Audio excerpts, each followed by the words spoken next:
My fiancée, Emily, told me, I need one final trip with my ex to find closure before we tie the knot. I nodded calmly and said, sure, I understand. The next day, I contacted the wedding planner and the venue. She discovered the truth during her bridal shower in front of everyone. This conversation took place 2 months before our planned wedding. I was in the kitchen, scrubbing dishes after dinner, while Emily stood by the counter, fidgeting with a napkin. Her expression was one I recognized, a mix of nervousness and determination, as if she was about to pitch something absurd but frame it as deeply reasonable.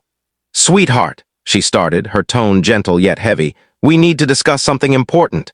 I rinsed a plate, turned to her, and leaned against the sink. I'm all ears, I said.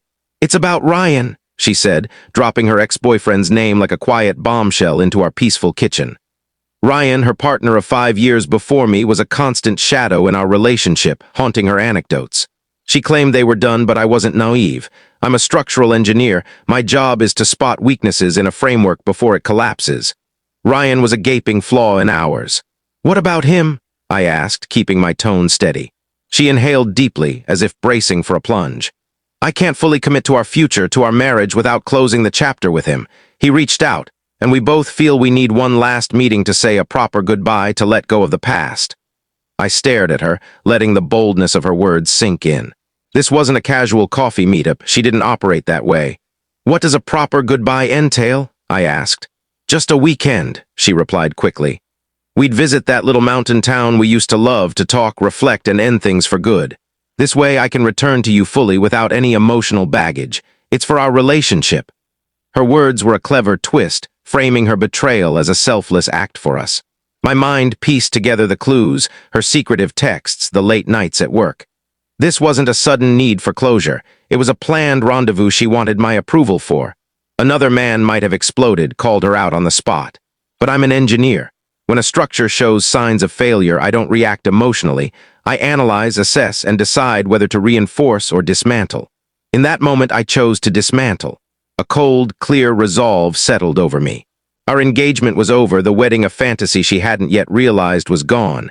I smiled, a calm, supportive smile. Of course, I said, your peace of mind matters most.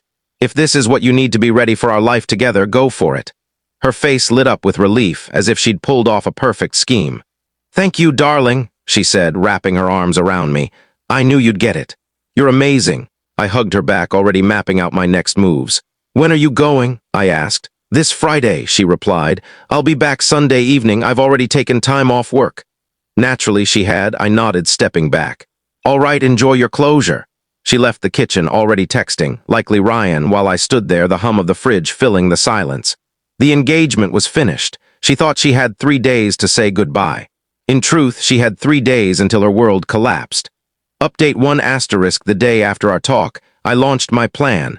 A precise, calculated operation devoid of emotion. Emily was at work, probably boasting to her friends about her understanding fiancé. Phase 1 was financial untangling. We had a joint wedding account, to which I'd contributed about 80%. I visited the bank, spending 2 hours with the manager. I didn't close the account. That would have tipped her off. Instead, I arranged to remove my name and transfer my exact contributions to a new personal account, set to process Friday afternoon after she left. Next, I tackled the wedding vendors. I had a detailed spreadsheet of every contract, deposit, and payment. I spent hours on calls, not canceling but adjusting. I contacted the venue, a stunning historic manor, citing a potential scheduling conflict and placing a provisional hold on a new date 3 months later for a corporate event, paying a small fee to secure it.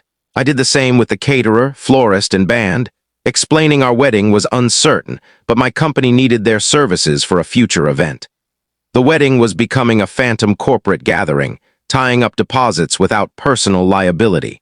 The photographer was the only service I canceled outright, forfeiting the deposit. I wouldn't need memories of what was coming.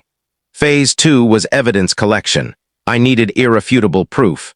My word against hers wouldn't suffice, especially with her mother's theatrical tears in play. I hired a private investigator named Mike, a grizzled ex-cop with a no-nonsense demeanor. I gave him Ryan's details and the mountain town's name, requesting a detailed, time-stamped report of their closure trip. Phase 3 was the living arrangement. Emily had moved into my house a year ago, but only my name was on the deed. I met with my lawyer, Claire, a sharp professional who outlined the eviction process. As we weren't married, Emily was a tenant without a lease, making it simple. Claire drafted a formal eviction notice. Thursday and Friday, I played my role. I helped Emily pack, listened to her gush about how therapeutic this trip would be, and even handed her extra cash for gas and snacks, smiling warmly. She kissed me goodbye Friday morning, her eyes gleaming with feigned gratitude. "I'll call you tonight," she promised. As soon as her car left, I shifted gears.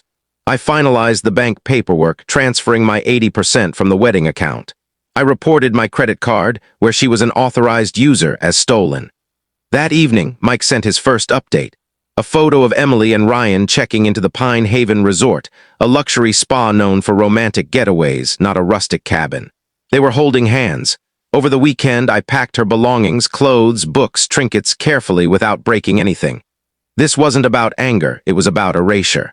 By Sunday, my house was mine again, her things neatly boxed in the garage. Mike's updates kept coming, photos of them hiking, his arm around her, dining by candlelight, kissing by a fireplace captured through the resort's lodge window. He even got their room service receipt, 2 champagnes and strawberries. It was a romantic escape, nothing less. I saved every image, every document. Emily called nightly, her voice dripping with fake sincerity, claiming her talks with Ryan were tough but necessary and that she was thinking of me. I played the supportive fiancée, urging her to take her time.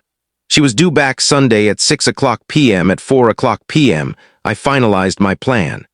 Her bridal shower was the following Saturday, a lavish event hosted by her mother and her maid of honor, Sarah, at a country club. I knew the event planner, Lisa, from prior work. I called, saying I had a surprise tribute video for Emily, requesting a projector and screen. Lisa loved the romantic gesture. I spent the afternoon creating the video. A black screen with closure in white text, followed by Mike's photos, set to a somber piano track. When Emily returned Sunday evening, I was on the porch with a glass of lemonade. She stepped out of her car looking radiant and smug. "I'm back," she said, smiling brightly. "This was so good for us, I feel so clear now." "Glad to hear it," I said, standing. "Welcome home." She approached for a hug, but I stepped back, my face hardening. Her smile wavered. "What's wrong?" she asked. I handed her the eviction notice without a word. Update 2 * Emily's confusion as she read the eviction notice was almost tangible, like a machine struggling to process an error. "What is this?" she stammered. "Is this a prank?" "Read the next page," I said. She flipped to the second document, a formal termination of our engagement citing irreconcilable differences. "I don't understand," she whispered, her face paling. "We were fine this morning. You told me to enjoy myself." "Did you enjoy yourself, Emily?" I asked, my voice low and sharp. "Was the couple's spa package at Pine Haven nice? How was the champagne?" Her eyes widened in panic. She knew she was caught. Her instinct was to lie. "What are you talking about? We just talked. You're being ridiculous, paranoid." I didn't argue. I showed her the first photo, her and Ryan holding hands at check-in. Her jaw dropped, words failing her. "Your stuff is in the garage," I said, turning toward the house. "You have 30 days to remove it. My lawyer will handle the financial details." "Wait," she screamed, panic breaking through. "You can't do this. We have a wedding to plan. My shower is next week." I paused at the door. "Oh, I know," I said with a faint smile. "I'm counting on it." I shut and locked the door, leaving her on the porch with the wreckage of her choices. The week before the shower was chaotic, but I watched it unfold with cold detachment. Emily, now living with her parents, called incessantly, alternating between tears and fury. I didn't answer. Her mother, Linda, called next, accusing me of being heartless for punishing Emily's moment of weakness. I told her to contact my lawyer and hung up. Her father threatened me in a voicemail, which I forwarded to Claire. Emily and her family thought this was a negotiation, that my anger was temporary and that pressure would make me relent. They were wrong. The decision was final, the consequences already in motion. Emily and her mother pressed forward with the shower, likely believing its public nature would force me to back down, saving face to avoid a canceled wedding's humiliation. It was a grave misstep. On the shower day, Emily texted, "Everyone expects you here. If you don't show, you'll embarrass yourself, not me." "This is your last chance, James." I didn't respond. Instead, I drove to the country club, avoiding the banquet hall and heading to the AV room. I handed the technician a USB drive. "Here's the tribute video," I said. "Lisa's expecting it. Play it 10 minutes after Linda's welcome speech, no interruptions." I slid $500 across the table. He nodded. I took a seat at the club's bar with a view of the hall's entrance and waited. Final update: the bridal shower was a spectacle. Flowers, balloons, and 75 guests filled the room. Emily sat at a head table, opening gifts with a forced smile, believing she'd outmaneuvered me. My absence, she thought, was weakness, a sign she'd won.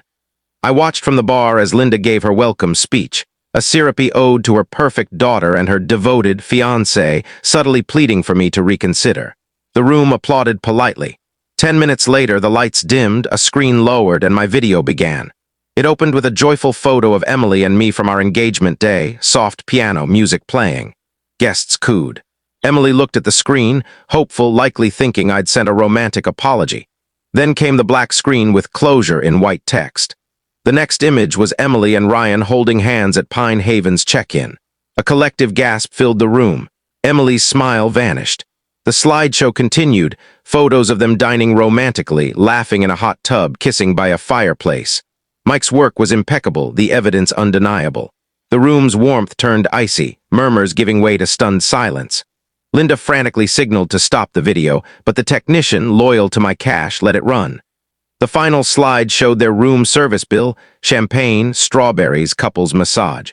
The music faded, the screen went black for 30 seconds, and the only sound was Emily's panicked breathing, amplified by her table's microphone. A harsh, bitter laugh from the back broke the tension. Guests stood, grabbed their bags, and left in silence, offering no comfort to the bride-to-be, just a swift exit from the disaster. I finished my drink, paid, and walked to my car. As I left the lot, I saw Emily staggering out, supported by Linda and Sarah, her face streaked with tears and mascara. Our eyes met briefly. There was no remorse in her gaze, only raw hatred. I gave a slight nod and drove off. The fallout was catastrophic. The shower slideshow became local lore. Emily, Linda, and Sarah were socially ruined, their attempt to trap me in a public spectacle backfiring spectacularly. Financially, they were devastated, wedding deposits lost, the joint account drained, and the costly shower a public disaster. Ryan faced his own reckoning. His wife, a friend of a guest, learned of the affair and filed for divorce, reportedly taking everything. Emily now lives in a modest apartment, working a low-level job, her parents footing her bills but their bond strained. She has no friends, no fiancé, no future beyond what she built on that closure trip. My revenge wasn't just about canceling a wedding. It was about reflection. I let Emily and her family throw a celebration of her deceit, then revealed the truth to all. They wanted a spectacle. I delivered one they'll never forget.